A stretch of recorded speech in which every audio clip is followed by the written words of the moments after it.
when he's talking about law enforcement, he's talking about federal law enforcement, because one of their missions, from what has been described to us, is other than protecting federal facilities, they are protecting federal employees or federal law enforcement. So they're going to be going out together from our limited understanding thus far, and I think that's exactly what he's talking about. Thank you. I understand most of the people arrested are not facing the serious types of felonies that you're describing. They're probably going to be referred to the city attorney for less serious failures, or whatever those allegations would be. In recent history in Southern California, hundreds of people have been arrested on those allegations at protests, and then the city has made the decision not to prosecute any of them. And I'm curious if you're going to take a different position, or what your thoughts are about that as it relates to the people arrested in the last few days. So you are correct that there are certain crimes committed, misdemeanor crimes committed here in Los Angeles City, that would be the jurisdiction of the city attorney's office. I have spoken to the city attorney, Heidi Feldstein-Soto. She takes these crimes very seriously. I don't want to speak for her ahead of time as to the types of charges she's going to bring on these various violations. And you're right, they can, even misdemeanors can span a spectrum from failure to disperse, from violations of curfew, onto even more serious violent actions or actions involving theft. So I can tell you, having spoken to Ms. Feldstein-Soto, that she and her office will be taking these violations very seriously. I don't think we have a precedent that was set in prior protests. I will tell you from the district attorney's office, which didn't bring charges in connection with the prior protests, starting today, you've heard we are bringing these charges, felony charges. We consider the actions, particularly the actions against law enforcement, the actions against public safety, the actions defacing, as Chief McDonald said, historic buildings, extremely serious. In many ways, I've been, well, not in many ways, I've been a lifelong Angelino. I've been here over 60 years in this city and in this county. These people who want to go ahead and not protest and not engage in legitimate speech, but want to go ahead and commit crimes in our home, we're going to protect our home. We're going to make sure if someone wants to throw cinder blocks at our police officers, we're going to protect our police officers and hold those people accountable. They want to go ahead and write disgusting words all over our public buildings, we're going to go after them as well.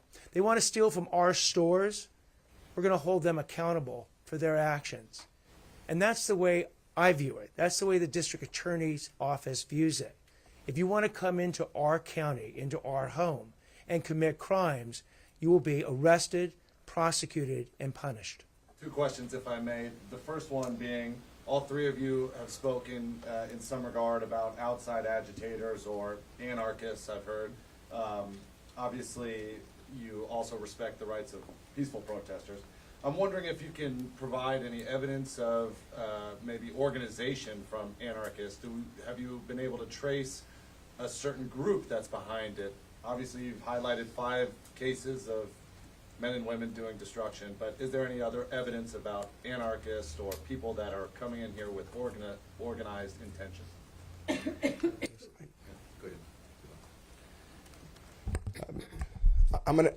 I'm limited in what I can respond to that, only because there's ongoing cases, but I can assure you that all of us up here are looking to see if there is a conspiracy of some kind, organization.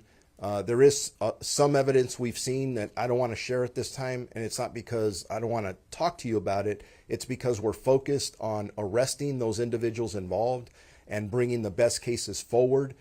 Some of them may be to the district attorney, but highly likely to the U.S. attorney, where we're working with some of our federal partners to look at that angle of exactly what you're asking for. Then a quick follow-up for the chief. And this is coming from somebody who's been here for several days and have watched how your law enforcement officers have conducted themselves and have used less lethal rounds, from my perspective, only after being agitated by other people throwing things. However, there is a video now circulating online of less lethal methods being used on a woman, not quite a protester, standing very close to officers, being fired at with less lethal methods. Also a caveat that we do see these police officers give her multiple warnings, but I'm wondering if you can comment on the use of those methods at such a close distance as someone that did not seem to be posing much of a threat. Yeah, I can't speak to that individual case because I'm not aware what the follow-up was.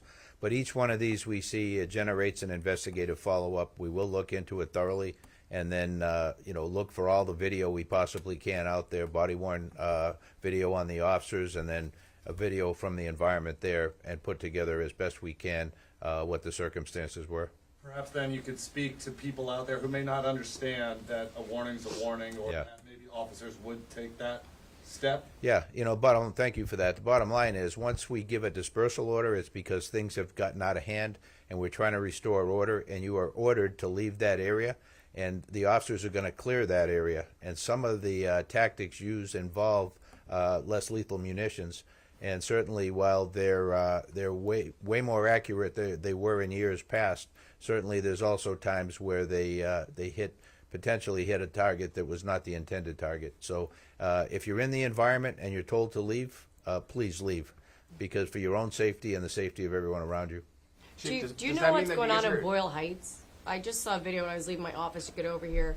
There was a white car and then two silver cars. I think it was an SUV and a silver truck.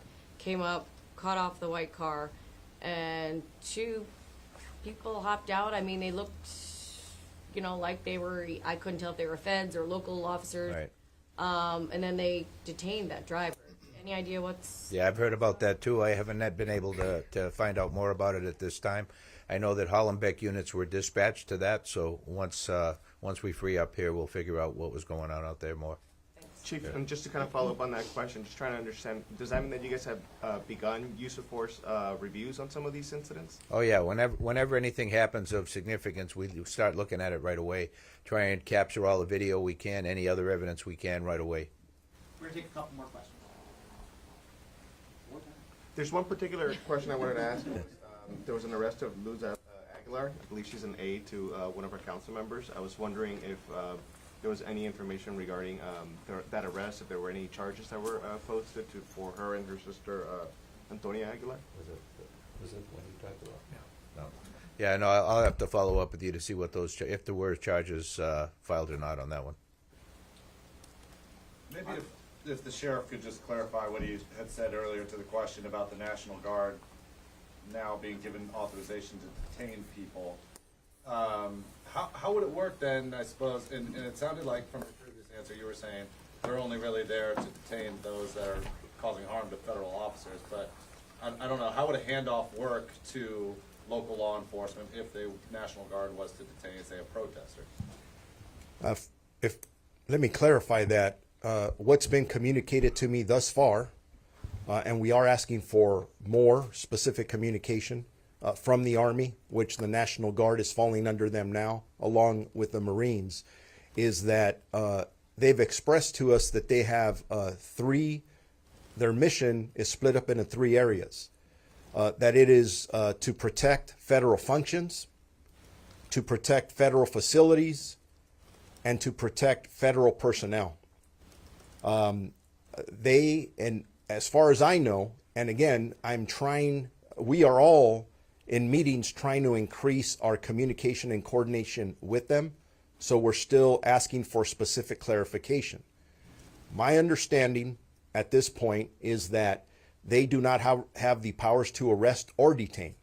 So if they are out in the field, they may be there, but they're working in conjunction with federal authorities. It could be ICE, Border Patrol. There's a whole host of acronym federal agencies that they're working with.